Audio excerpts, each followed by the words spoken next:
Welcome to Hearth, a pastoral fantasy paradise full of folklore and tradition, of seasons and life and soil, and most importantly, of animal folk. Here, the people are good-hearted and will give you what you need on your journey if they can afford to part with it. There was a war here recently, but the violence is over now. The mighty who still seek power are far from where you are, and your paths will never cross. You're only on the road for a while, maybe a long while, or maybe you'll find a place to call home soon. But don't be in too much of a hurry. It's all about the journey after all. Here, take some dandelion muffins before you're on your way again. And safe travels, friend. Wanderhome is a tabletop RPG written by Jay Dragon and published in 2021 after a successful Kickstarter. Its premise is that you are an animal folk in a post-war fantasy world called Hearth, and you journey with other talking animals to discover more about yourself and others. NPCs called Kith can be controlled by players in turn, and aspects of each fantastical location can also be controlled by players as part of a deeply collaborative narration. The author makes it clear that the game is about embracing empathy at the table. There's no other way to put it. The world of Hearth has no violence, or very little of it, and it is stated that almost all the animal folk in the world are good-hearted, and at every turn in the game, prompts steer you towards thoughtful introspection and invite you to consider and help others.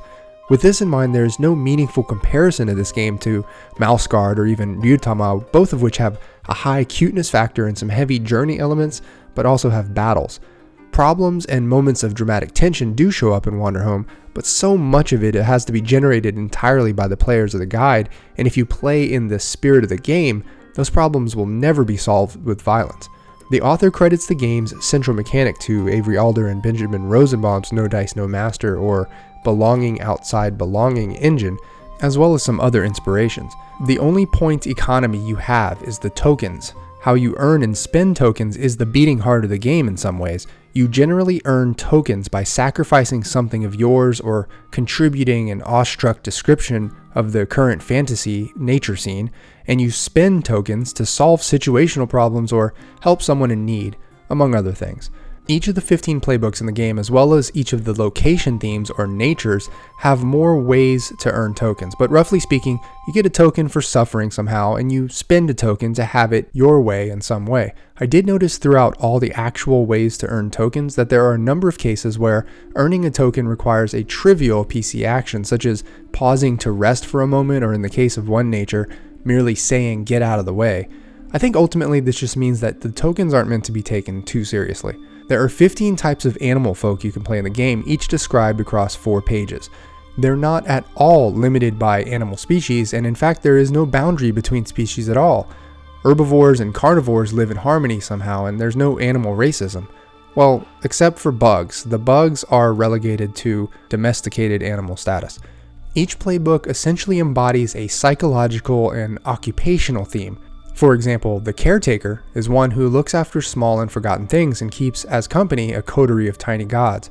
The veteran wields a blade that must never be drawn again and harbors memories of a bloody past. It's interesting how each playbook starts you with 2 traits you have, as well as 2 traits you don't have for one reason or another. I rarely see character description in the negative like this, and I think it does so much to add mental depth to a character, and sometimes even a spiritual depth. The NPCs in the world of Hearth are called Kith, and the idea is that any player can assume the role of a Kith in order to play out a scene with other PCs. They are each made up of 2 so-called traits, and the book provides 48 traits across 7 categories. Each of the traits contains a short description and a choice of 1 or 2 out of 3 things a Kith with that trait can always do. This is meant as a starting point for a Kith, and your table can always fill in more details later. Players are still allowed and expected to play as the Kith whenever they feel inspired to do so, even in the guided mode of play where one person is coordinating the game like a GM. As you can imagine, this means the story can go anywhere and is not very tightly controlled even in a guided session. The journey described at the table largely takes place at specific locations, sort of like a point crawl. Each location in the game is described by 3 natures. The book provides 36 natures organized into 6 major categories. There are a few fascinating things about a location's 3 natures. One is that a player can assume the role of the nature itself at any time and interact with other PCs through that nature. Another is that each nature has named actions that it can always do, which of course supports the whole concept of them being playable pick-up meta characters. A third thing I thought was interesting was that the nature doesn't have to be literal, which is to say natures can describe a location in metaphorical terms. I thought that was a great way to simultaneously get around the problem of reconciling role combinations that were too bizarre or contradictory, as well as just imbue a lot more thought-provoking description to a location. In the game, either the guide or the group as a whole decides how much time has passed between or during locations. This is an important decision because everyone in Hath operates on a 10-month calendar that is neatly divided into 5 seasons. This is the so-called Great Arc of the Year, and is a vital part of a multi-session game of Wanderhome. Each month comes with its own features and sensations, and its own little counter that is fed by personal questions asked of the PC. When each of the month's counters are filled, a natural event is triggered, such as a cicada swarm, or a meteor shower, or a massive snowstorm. But I found the most significant aspect of the yearly cycle is the holidays. At the end of each of the 5 seasons, either the guide or the players together choose 1 out of 2 or 3 holidays to observe and play out in their story. For example, at the end of the season of Bright, there is a choice of the Day of Song, Calalea, or Old Appy's Fair, and each are distinctive in their traditions and occurrences. There are also unique ways to earn and spend tokens in each holiday. The look and feel of most of the holidays harken back to pagan traditions that celebrate life and nature. Naturally, the overall effect of these holidays is that they tie the players to the weather and the seasons and the animal folk of the land. And as far as the special things you can do to earn tokens during these holidays, they are every last one of them an encapsulation of some sweet or bittersweet moment in a semi-magical countryside life. Here are my thoughts on Wanderhome. Playsheets need some development. I was pretty surprised after experiencing such a meticulously designed and edited book that the playsheets and other play documents were relatively bland, form-fillable PDFs, some parts of which aren't organized in a way that facilitates play as intended. The book itself suggests using blank index cards at the table, but I was hoping there would be more print-and-play resources that might cut down on some of the transcribing from the book, of which there's a ton when prepping the game as a guide. At the time of this recording, there haven't been any definitive play sheets or play aid designs from the community. Hopefully that will change one day soon. I love the idea of not having a guide where everyone's creative imaginations magically swirl together at the table, but it certainly requires that everyone be on the same page in terms of what they want out of the game. When any player can play as a Kith or as one of the location's natures, everyone else is at their mercy when it comes to story cohesion and general direction. Here are some of the things I love about Wanderhome.